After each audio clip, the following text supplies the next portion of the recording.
This is Broncos Weekly, a weekly recap of what's going on with the team that you root for on Sundays here on the Locked On Broncos YouTube channel. Make sure you hit that subscribe button down below so you can get access to daily Broncos news, content, and coverage every single day, all year long here, the Locked On Broncos podcast. We're going to recap what's going on in the week prior to the Denver Broncos. We all know the final week of OTAs came and now it has passed. Now we approach mandatory minicamp this upcoming week, and everything is under the microscope even further with the Broncos quarterback competition. Now, it all started earlier this week when the Broncos went to 11-on-11 work at the UCL Training Center in Inglewood, Colorado. All eyes were on the quarterbacks and how they performed. Some interceptions by Drew Lock were documented. Teddy Bridgewater throwing short to intermediate and also taking a couple chances downfield. It's created a lot of buzz amongst Broncos fans in terms of who's got the edge so far in the ongoing quarterback competition, but it's way too early. And Broncos head coach Vic Fangio also said in the media this week when we met with him,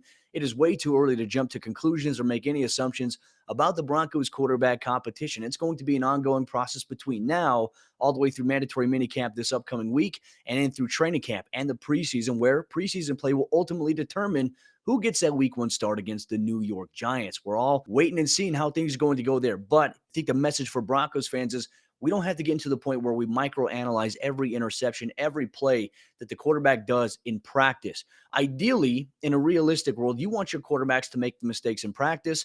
That way, then when they go into the game situation against another team, that they can perform, that they can learn from their mistakes in practice. We oftentimes don't talk enough about that because we look at the error, we don't value in the process. And I think that's something that we all have to get to. But outside of that, the Broncos defense looks phenomenal on paper. All reports coming out of OTAs is that the Broncos secondary is the real deal. When you factor in Patrick Surtain, Justin Simmons, Kareem Jackson, and Bryce Callahan, all these players making plays. Kyle Fuller made his return to the team's facility this week for OTAs, and then he's going to be there this upcoming week for mandatory minicamp alongside the return of Melvin Gordon.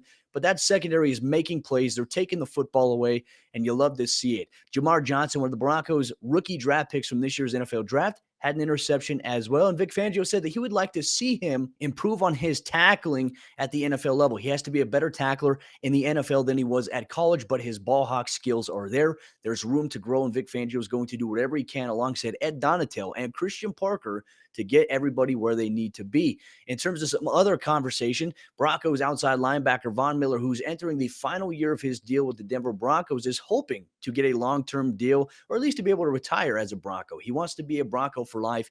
He met with the media this week on the day that Peyton Manning was inducted into the team's Ring of Fame. And Von himself even said that one day he has aspirations of making it into the Ring of Fame, but he has so much more that he wants to accomplish in his career. He wants to help the Broncos get back to a Super Bowl. He wants to win Defensive Player of the Year. He wants to lead the NFL in sacks. He wants to do all these things.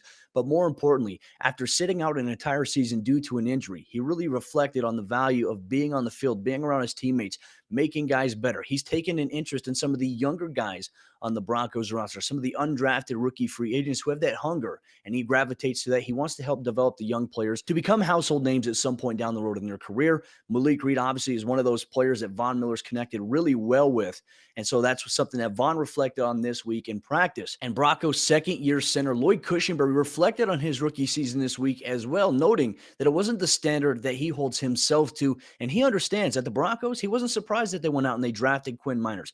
He said, based on how I played last year, I'm not surprised. Now, in training camp, they're going to push each other to get better. There's going to be an evident competition there. But for Cushenberry, it's about focusing on how he can improve. And that's really being up to speed in the playbook. He's got more time to get ingrained with it than he did last year as a rookie in a brand new offensive system with a young offense all around it. But the Broncos offensive line should hope for some more solidarity. The only real question I think that we have pertaining to the Broncos offensive line has to do with the right tackle position. Bobby Massey sat out of practice this week with a pec strain. Calvin Anderson, Quinn Bailey, and Cam Fleming all got some reps there at the right tackle position. But as I mentioned, with the introduction of 11-on-11, there's no pads, there's no physical contact. It's really about just stepping in place, whether you're showing in pass protection, you're giving the look as if you're going to block in terms of the run, more than likely a utilization of bags as well. A lot to be considered for this Broncos football team in our Broncos Weekly Review, where we recap what's going on with the team that you root for on Sundays every single week. You can interact with me in the comment section down below here on YouTube. And don't forget, you can email me as well, Cody at Cody Roark NFL. If you ever have any Broncos questions